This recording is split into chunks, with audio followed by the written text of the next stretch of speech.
Dear brothers and sisters in Jesus Christ, today we will think of another value, justice. There is no virtue so truly great and godlike as justice. Justice means give everyone his due. Justice strives to uphold the rights of people. It allows one to use one's freedom.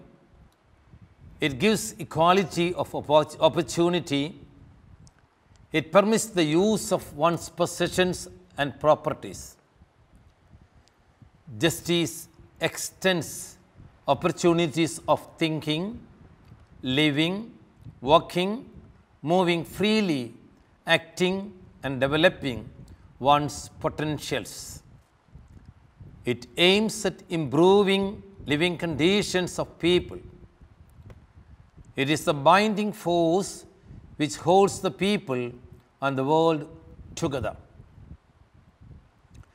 Justice clothes the individual with dignity, irrespective of one's identity.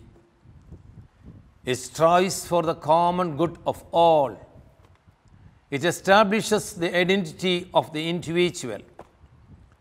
Justice does not appropriate privileges to itself at the expense of others. Justice is a quality of being fair and impartial.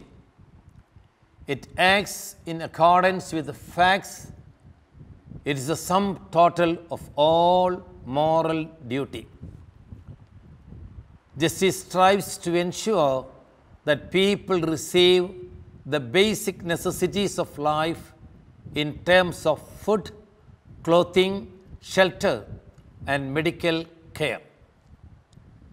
Justice honors covenants, does not violate promises, or disappoint hopes raised by mutual interaction between persons, groups of people, and nations. It disassociates itself from all dishonesty, untruthfulness, deceitful and corrupt practices. It does not discriminate between caste, creed, and color in the allotments of job, scholarships, or welfare benefits.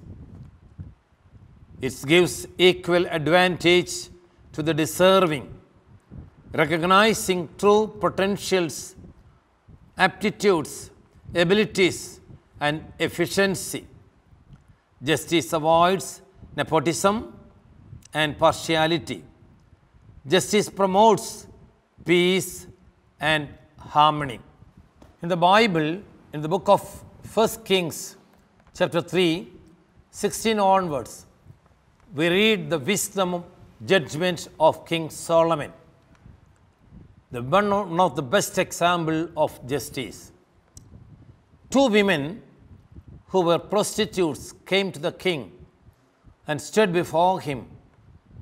The one woman said, "Please, my lord, this woman and I live in the same house, and I gave birth while she was in the house.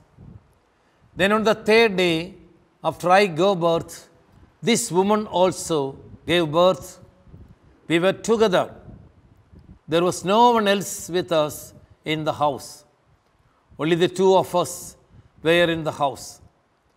Then this woman's son died in the night because she lay on him. She got up in the middle of the night and took my son from beside me while your servants slept. She laid at her breast and laid her dead son at my breast. When I rose in the morning to nurse my son, I saw that he was dead. But when I looked at him closely in the morning, clearly it was not the son I had born." But the other woman said, "No, the living son is mine, and the dead son is yours. The first said, "No, the dead son is yours, and the living son is mine." So they argued before the king. Then the king said, "The one says, 'This is my son that is alive, and your son is dead,' while the other says, 'Not so, your son is dead, and my son is the living one.' So the king said, 'Bring me a sword.' And they brought a sword before the king. The king said, 'Divide the living boy into two, then give half to the one and the other half to the other.' But the woman whose son was alive said to the king, because of compassion for her son burned within her, 'Please, my lord, give her the living boy.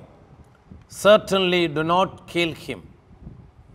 The other said, 'It shall be neither mine nor yours.